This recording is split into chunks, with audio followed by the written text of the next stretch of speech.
Dreams are important to me. Why do I dream? Well, we think dreams are a wonderful tool. Here is the way it works.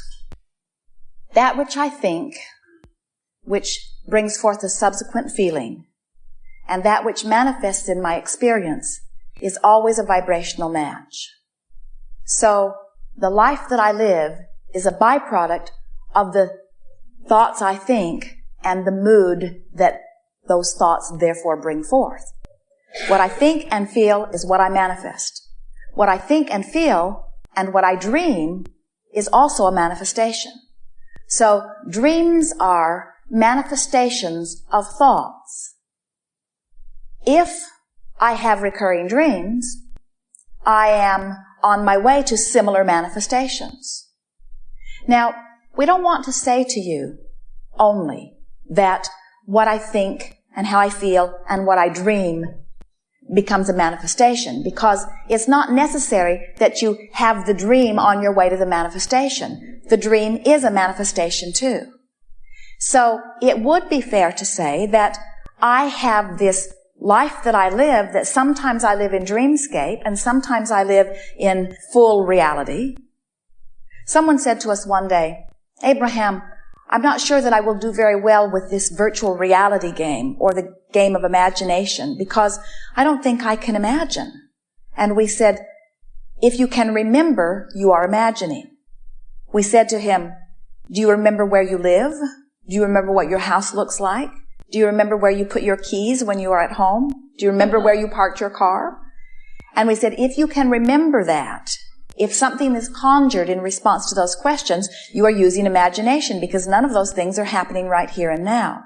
So the dreamscape is a way that you can play out the results of your most frequent vibrations. They are very meaningful. If you receive a series of frustrating dreams, it means you're offering a pretty steady vibration of frustration. If you're having blissful dreams, then you're offering a pretty steady vibration of well-being. If you so the dream is always from me and always, my vibration. Always. It's never an outside. Always. Well, your inner being is playing with you within it. In other words, the manager, in the way that the manager manages your manifestation, the manager is managing your dreams also. In other words, you pull from all kinds of places in all of your manifestation. But the reason that your dreams feel more fantastic or more extreme is because you do not hold the same limitations about your dream manifestations as you do about your physical manifestations. In other words, Esther flies in her dreams sometimes. And she has yet to do that from her physical human perspective because it's not an expectation that she holds while she holds it in dream state. Well, what about when I dream and I don't know what it's about? Well, if you don't know what it's about, it doesn't really matter. Here is the way we would utilize our dreams most effectively. Before we go to sleep, we would say, I believe I will dream tonight. I will manifest while I sleep, so to speak. And if there is anything significant, I intend to recall it when I awaken. And then, in the morning, first thing that you do, as soon as you are aware that you are back into physical consciousness, ask yourself, did I dream? And if you did dream, then ask yourself, even if it's vague, well, how did the dream feel? Because there's much more information that is coming to you in the way the dream feels than in the way that it plays out. But like when I dream of other people, are they actually in my dream, or is that just me and my vibration? Oh, we are so happy you ask that. Because it helps us to give you something that we've been giving you already here today that we really want you to hear. As they appear to you in your dream, it is as you have created them to be.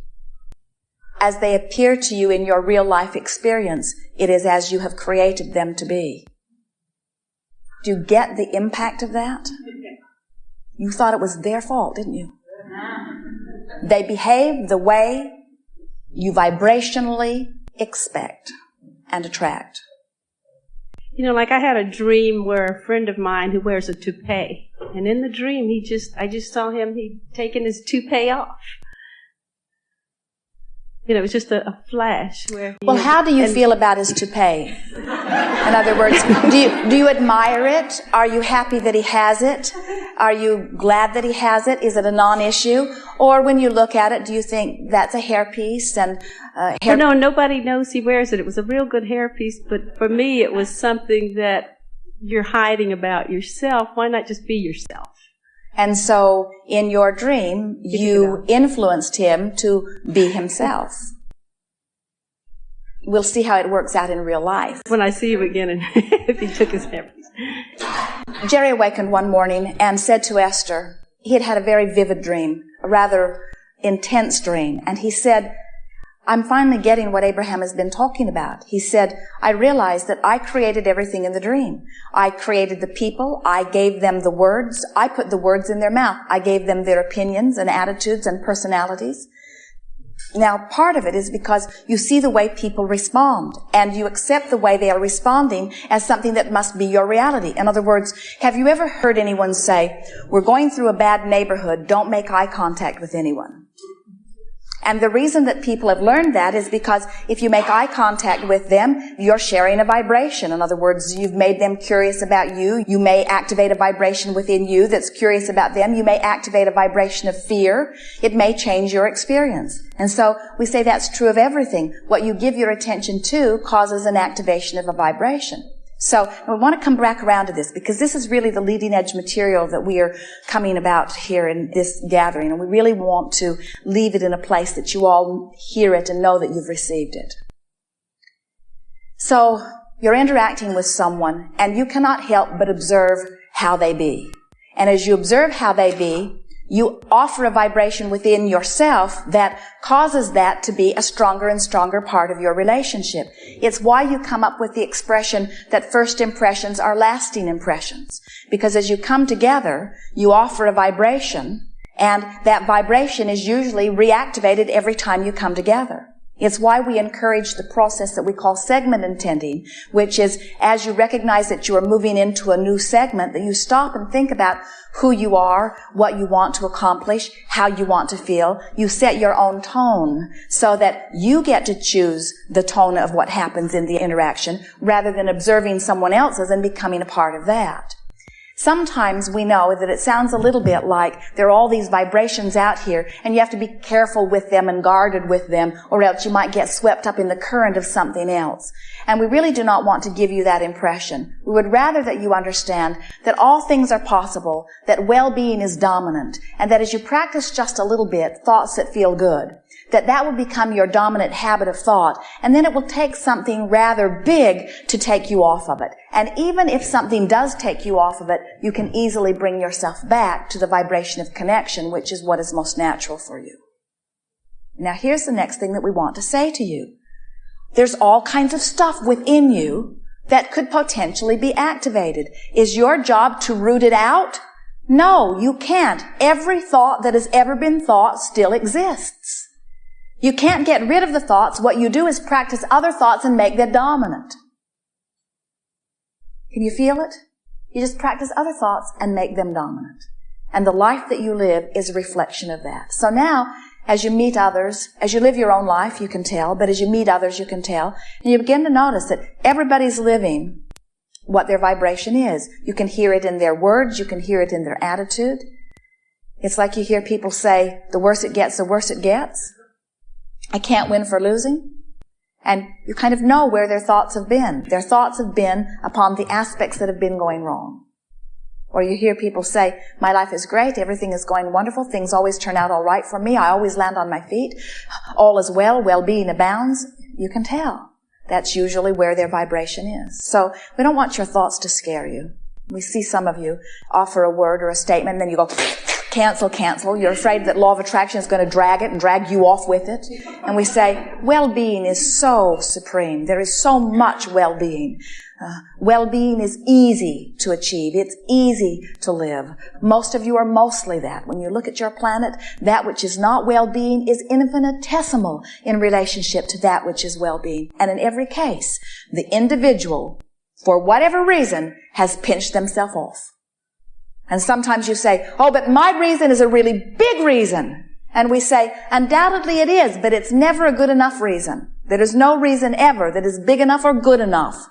that we would ever, if we were standing in your physical shoes, use as our excuse to pinch ourselves off from well-being. We would practice pleasant thoughts, not only because this is the moment of life where all of your perception is happening, but because manifestations that are in your future are dependent upon it now. And one last thing we want to give you about this, since we're really on a roll here.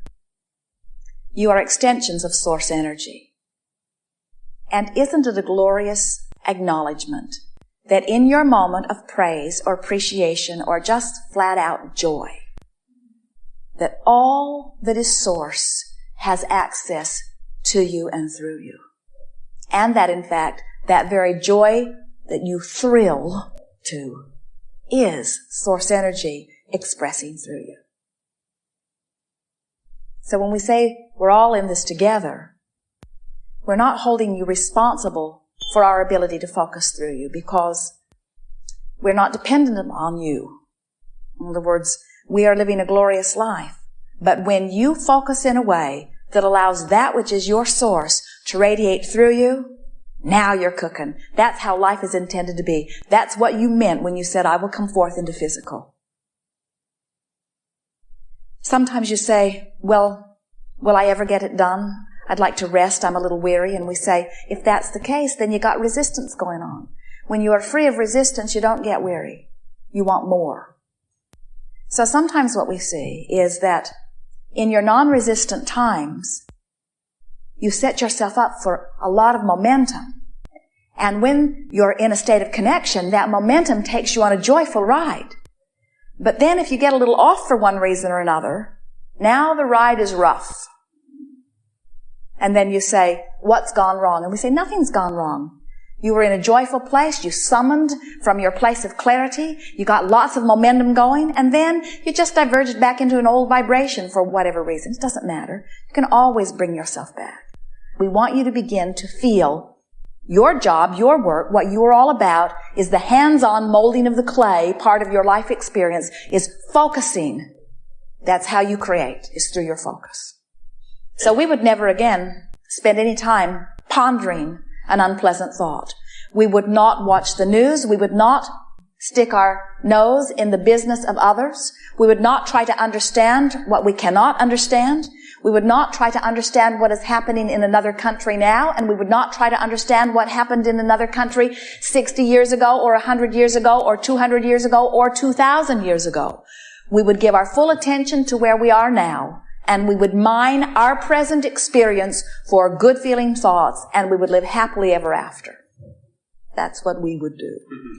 A lot of different vibrations could potentially be activated. The ones that you've practiced the most are the ones that are going to be active most commonly.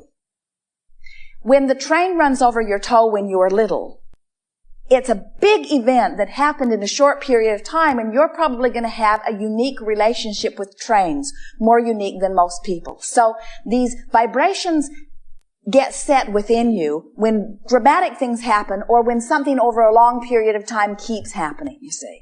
The virtual reality causes you to make up for lost time in a very short period of time. In other words, as you practice this virtual reality, it's like something dynamic happening in a short period of time. So with a little bit of emphasis upon these virtual realities, you can make a part of your vibration, the active part of your vibration that really, really suits you.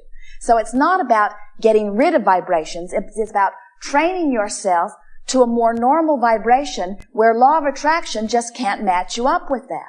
In other words, as you're speaking about cause and effect, the vibration is the cause and the manifestation is the effect. And that's what we are talking about all day here today. When something happens that doesn't feel good, you can go to work on finding a different vibration, and as you find a different vibration, then that's more your experience.